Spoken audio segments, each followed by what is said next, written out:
कधीच नाही चुकणार तुमचे फेवरेट टीव्ही शोज झी5 सोबत, तेही एकदम फ्री।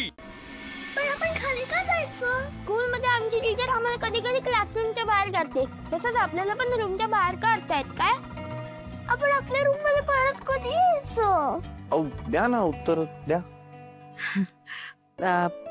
मुलांनो, तुम्हाला माहिती आहे ना, आपली तनया काकू प्रेग्नेंट आहे, तिला बाळ होणार आहे, माहिती आहे ना तुम्हाला?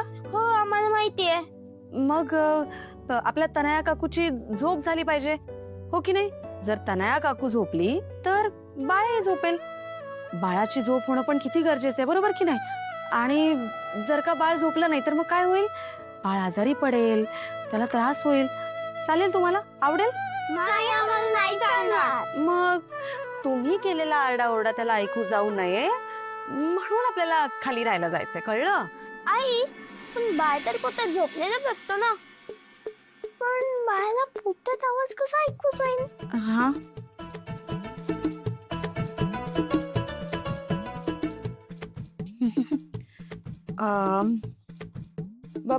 मी सांगते ना, मी सांगणार आहे। ठीक आहे, मी एक एक्झाम्पल देते। समजा मी आता दरवाजा बंद केला आणि तुम्हाला हाक मारली तर तुम्हाला ऐकू जाईल ना, हो की नाही?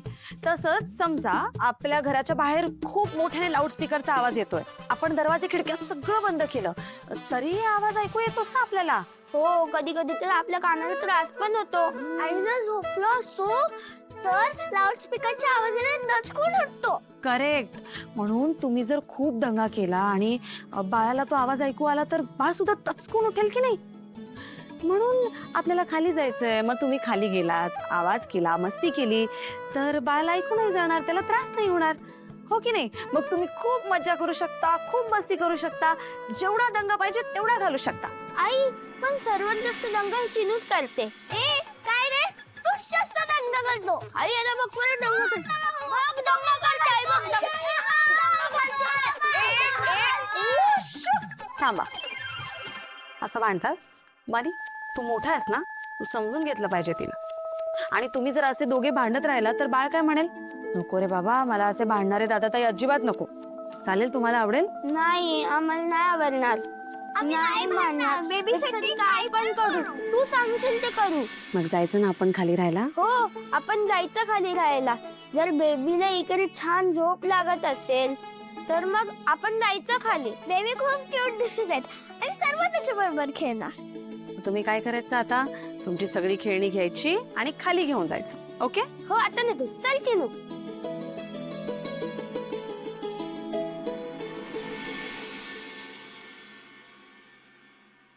बघा, समजूतदार आहेत आपली मुलं, त्यांना समजावून सांगितलं ना तर ऐकतात ते। हाच समजूतदारपणा जर आपल्या घरातल्या मोठ्यांमध्ये आला असता तर तुमचे एवढे हाल नाही झाले असते। काय झालं? कोणाचे हाल होत आहेत? कोणाचे नाही होत आहेत।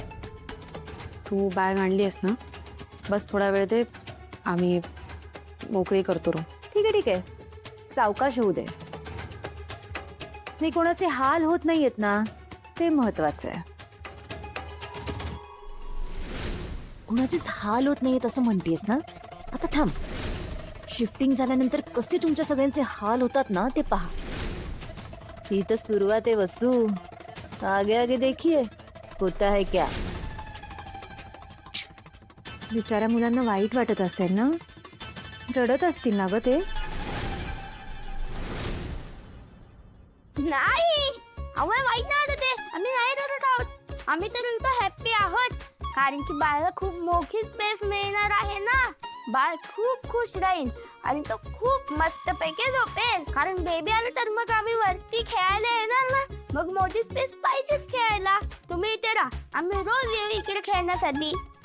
आणि ना, आम्ही तर आता बाळाचं नाव पण सुद्धा नाही घेतलंय। बेबी बॉयचं नाव काय, बेबी गर्लचं नाव काय, आम्ही तुला नाव सांगायला येऊ। आणि बाळाला मोठी स्पेस मिळायला पाहिजे की नाही? बेबीला या मोठ्या रूम मध्ये राहायला खूप आवडेल ना? तुम्ही वर राहा, आम्ही खाली राहू आरामात, हो की नाही बंदी दादा? हो। यांना रूम सोडताना वाईट का वाटत नाहीये?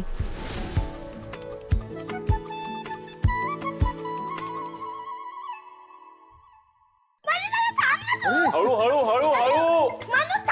तर काय काय काय काय काय काय एवढा आरडा कुठे चाल काय रे?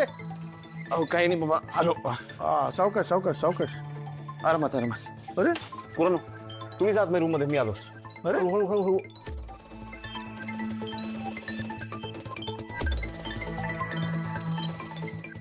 काय चाललंय? कुठे चाललात? मुलांना रूम मध्ये पाठवलं, त्या खाली कुठे गेले? ते आम्ही रूम शिफ्ट करतोय बाबा. मी आणि वसुंधरा अखिलच्या रूम मध्ये राहू आणि अखिल तनयावरती आमच्या रूम मध्ये राहतील. अरे पण का? हो तुला काय प्रॉब्लेम आहे? आकाश समजूतदार आहे, त्याच्या भावासाठी तो करतोय. नाही आकाश समजूतदारच आहे, मुद्दा तुमचा आहे. तुम्हाला कसं समजत नाही की यार ती मुलं 3, हे दोघे 5 जण कसे राहतील तेवढ्याच्या खोलीत? हे बघा, आकाश तयार आहे आणि वसुंधरा सुद्धा हो म्हणाली. मग तुमचा काय प्रॉब्लेम आहे? काय तू हो म्हणालीस? हो बाबा, आणि आम्ही करू मॅनेज बाबा. अगं पण ती जागा अपुरी पडेल, कसं करणार तुम्ही ऍडजस्ट? बाबा हो, करू आम्ही ऍडजस्ट. आणि तनया वरती कम्फर्टेबल राहणार असेल तर आम्हाला काहीच हरकत नाहीये.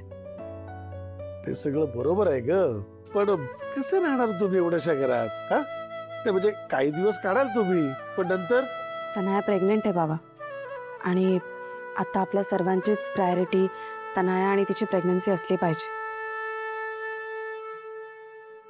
तिच्या कलेनं घेऊयात ना आपण.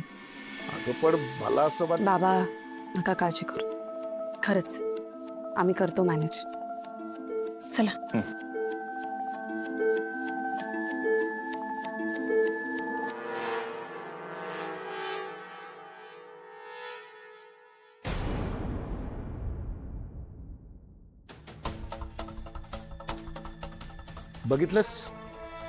बघितलंस किती समजूतदार आहे आपली सून. नाहीतर तू काय हट्ट आहे तुझा हा जयश्री? अगं आकाश आणि वसुंधरा समंजस आहेत म्हणून त्याचा गैरफायदा घेणार आहेस का तू? कसे 5 लोक राहतील? जमणार आहे का त्यांना एवढ्याशा खोलीत? नको जमू देत, होऊ देत तिचे हाल. तिलाही कळू देत ना, हे घर सोडून छोट्याशा रूम मध्ये राहायला जाताना काय परिस्थिती ओढवणार आहे ते. हा विचार तिने मला माझ्या मुलांपासून तोडताना करायला पाहिजे होता. तिचे सगळे डावपेच ठाऊक आहेत मला. आणि एक लक्षात ठेवा, या घराची जेवढी तुम्हाला काळजी आहे ना, तेवढीच मलाही आहे. तुम्ही आमच्या बायकांमध्ये नका पडू. कसं जमेल म्हणे. अरे देवा, काय चाललंय घरात काही कळत नाही. कुणीतरी जयश्रीला सांगायला पाहिजे की तू चुकतेस. कोण सांगणार? मांजराच्या गळ्यात घंटा बांधणार कोण? ठीक आहे, करतो प्रयत्न. काय चाललंय बाईचं ना. झी 5 ॲप डाउनलोड करा आणि पहा सर्व एपिसोड्स एकदम फ्री.